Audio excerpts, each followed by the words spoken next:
toda, queria aproveitar para trazer um outro destaque que a gente tem hoje do noticiário, de que tanto o general Walter Braga Neto como o Luiz Eduardo Ramos, que eram ex-ministros aí do governo Bolsonaro, notícia de que eles moravam no bloco residencial, ali no prédio em que, segundo a Polícia Federal, foi feita uma das reuniões golpistas depois da vitória do presidente Lula. As Forças Armadas confirmam que no endereço citado nas investigações em Brasília, abre aspas ali, localiza-se um edifício residencial usado por vários militares que integravam o governo do então presidente Jair Bolsonaro. Luiz Eduardo Ramos não foi alvo da operação da Polícia Federal na semana passada. O general, a gente lembra, foi ministro-chefe da Casa Civil e Secretaria de Governo na gestão de Bolsonaro. Em entrevista ali para a Folha, ele disse que, apesar de morar no mesmo bloco do general Braga Neto, em andares ali só diferentes, ele não participou de nenhuma reunião em seu apartamento sobre o assunto referido na reportagem, completando ainda dizendo que nunca soube, muito menos esteve presente em qualquer reunião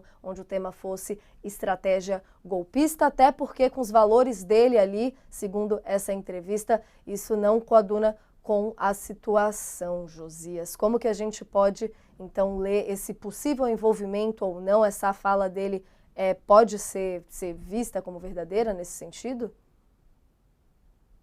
Primeiro chamar a atenção que um imóvel utilizado é um prédio, todo ele controlado ali pelo Exército, de propriedade do Exército, e que é cedido para que os oficiais residam nos apartamentos, né? Então, você ter um imóvel como esse, utilizado graças a uma concessão do Estado por militares, é muito triste você saber que no salão de festas do prédio conspirava-se contra a democracia brasileira, né? É muito triste esse tipo de notícia, mas aconteceu na gestão Bolsonaro. E duas coisas foram surpreendentes na conspiração comandada pelo Bolsonaro. Uma delas é a exclusão do general Luiz Eduardo Ramos. A outra foi a exclusão do então vice-presidente Hamilton Mourão. Mostra que esses dois personagens, dois generais, não obtiveram do Bolsonaro nem mesmo o apreço de considerá-los úteis para a trama do golpe.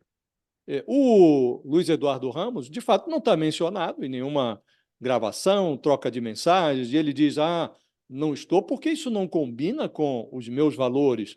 Mais ou menos, porque alguém que tivesse tanto apreço pelos valores democráticos, tivesse apreço pela Constituição, não teria permanecido por tanto tempo do lado do Bolsonaro. Inclusive, depois que o presidente expurgou um ministro da Defesa e 3 comandantes militares, porque não aceitaram se render às suas aventuras antidemocráticas. Isso aconteceu no Brasil. Foram expurgados dos seus cargos. Aliás, esses oficiais um dia contarão à posteridade porque saíram da gestão Bolsonaro. Na ocasião, havia informação, inclusive, sobre o interesse do Bolsonaro em que a FAB fizesse um rasante sobre o edifício, um voo rasante de um supersônico sobre o edifício do Supremo Tribunal Federal, para que todos os vidros do edifício trincassem, estilhaçassem. E esses comandantes militares e o então ministro da Defesa não concordaram com os arroubos antidemocráticos do Bolsonaro e saíram dos seus cargos.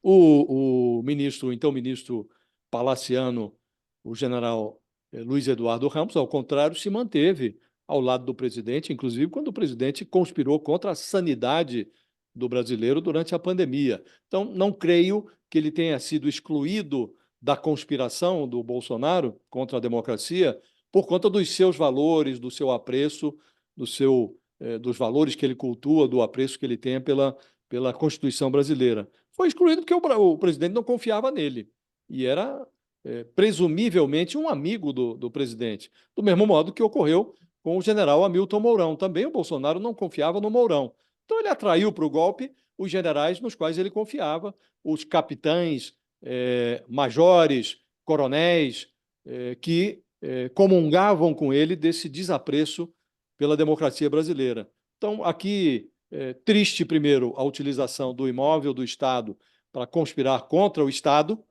e triste que o o general agora se faça de bonzinho e que manifeste o seu apreço pela democracia e pelos valores republicanos, mas que tenha convivido durante tanto tempo com o Bolsonaro e que tenha se mantido na gestão do Bolsonaro, mesmo conhecendo por dentro as atrocidades, as bolsonarices que foram feitas pelo então presidente.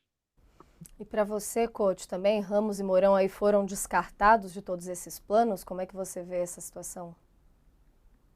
O general Ramos, apesar de dizer que não tem nada com isso, que não participou de reuniões, que não foi chamado pelo Bolsonaro e tal, ele ficou esses anos todos no Palácio do Planalto. Ele viu tudo acontecer, que acabou desabando no final da história, no 8 de janeiro. Ele era da maior confiança do Bolsonaro, era amigo íntimo há muitos anos, muito antes do governo, né? Então, ele é cúmplice também, por não ter feito nada sabendo as coisas que estavam acontecendo lá dentro. Porque teve vários QGs do golpe, né? Teve no Palácio do Planalto, como nós vimos nessa gravação do vídeo, teve no Palácio do Alvorada, teve nesse prédio dos militares.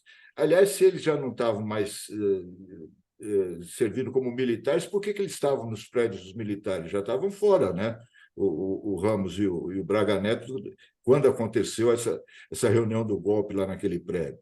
Teve QG dentro do PL, teve vários QGs. Faltou coordenação, né? Cada um fazia o que achava que devia fazer e deu nessa loucura toda que nós estamos acompanhando agora. Agora, o general Ramos tem, sim, coisas para contar. Ele, o Heleno, o Braga Neto, todos eles têm. O Braga Neto, não vamos esquecer, ele era o interventor federal, militar federal no Rio de Janeiro, na época do assassinato da Marielle Franco. Ele também deve saber, como interventor na segurança, o que aconteceu naqueles dias que levaram à morte da Marielle. No mínimo, foi incompetente, né? Ou foi omisso. Não, com certeza.